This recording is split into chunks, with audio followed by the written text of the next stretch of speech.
Hey guys, it's Christine, also known as IvyWinter. Thank you for joining me for another Disney video. Today was a requested video. Someone asked me in the comments of one of my previous videos if I could go over Disney's Disability Pass, or as they call it, the Disability Access Service, or DAS card. And I've mentioned it in passing here and there when talking about different things at Disney, when also talking about dealing with my own chronic illness with IBS. And it appears that there's a bit of confusion of how it works, and there's a lot of information. I totally agree. I know when I first looked into it, I was a little bit confused about how the process actually worked. Where do you go to pick it up? How does it affect your party, etc. So this pass is available in Disney World and Disneyland, and the rules for both parks are exactly the same. But first and foremost, this is a pass that is supposed to be helpful for anyone with a disability, visible or invisible, to get through their day and get on rides and do so in a way that is comfortable and accessible for them. So the card is meant to help anyone who cannot stand in line still be able to experience rides. And where you get the card is at guest relations in any of the parks. This is for, like I said, visible and invisible, or as they call it, non-apparent disabilities. And Disney can't really ask you for proof for anything of a disability because that would be illegal. So they are taking your word for it. Of course, there is always the possibility that someone could exploit this and use this when they don't have a disability, but I would really hope that most people would be human enough to not do that, because they really need to be reserved for those that need this. In fact, I have hemmed and hawed about using it myself, and so far in my trips, I've not needed to. Even though I could very well use them, especially because I do have times where waiting in line can be a struggle if I'm not feeling well that day. I've 100% had times where I've had to leave a line because my body has decided that now is the time that it's going to feel sick. And I've done so, and so I've kind of gone back and forth on using the pass myself, but I haven't yet, and maybe one day in the future I will, but my experience with it has been through what I know from Disney, but also I have a couple of friends who use it. I have one really close friend who has an autistic nephew, and so he has a hard time standing in line for a long time, especially with all the people, and so they use this every time that they go down to Disney together, and he's absolutely loved it as a great benefit for him and his family. It's important to note that this card is in addition to the FastPass service, so you can still use FastPasses. That isn't exempt to you if you have the disability card, so you'll want to use both. You'll want to make sure you make fast passes and also use this card so you can really get the most out of your experience. So you'll go to guest services and you will have to register for a card. This includes getting a photo taken. It is important to note that anyone else who wants to be in that party with this person who is getting the pass must be present at guest services so that you all can be registered together. I have heard somewhere that there's a limit of, I think, somewhere like 6 or 7 people to a pass. I'm not sure how true that is or if that has changed in recent years. I can't imagine that if you were a party of like 8 or 9 that they're gonna suddenly deny you if one of you in the party needs this pass. But again, it'd be good for everyone who's gonna be there and getting on the rides with this person to be at guest relations, and I'm sure that they can accommodate and work it out. So after you get your pass, you are going to, well, depending on what park you're in, do 2 different things. To get a return time at an attraction in Disney World, you go right to the attraction. You can speak with a cast member and they will handle that for you.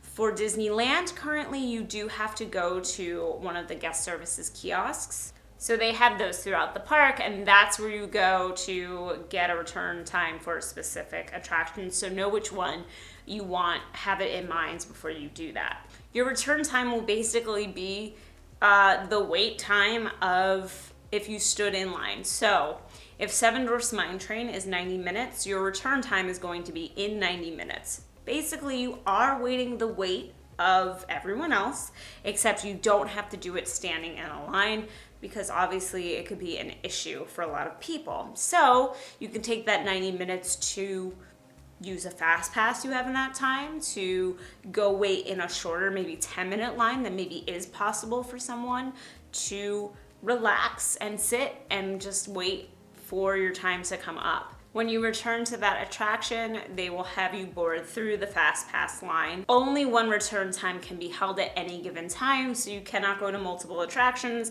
and set up multiple return times. It's kind of like fast pass in that way, whereas, you know, once you're past your 3 fast passes, you can only have one more fast pass at a time. Think of it that way. You can only have one return time at a time, so that way you're not really exploiting the system. There is no window when your return time comes up. Like fast passes, you normally need to be there within an hour. For this, you have this return time until you're ready. So if your return time is in 90 minutes, but you do not get there for 3 hours, you can still get on the ride. There is no limit and window of when you have to be there. Your card is also good for 14 days, so you do not have to keep going to guest relations every single day to get a new card.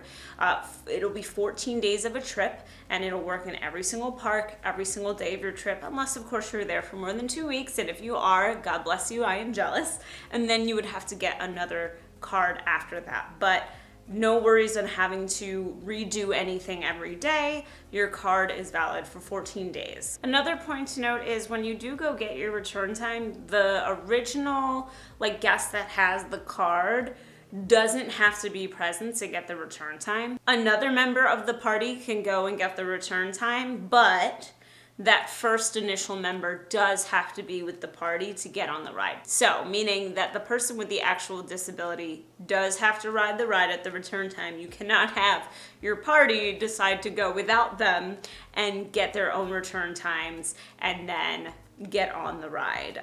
That's again another way to stop people from exploiting it. So you need to have that initial person there with you who registered.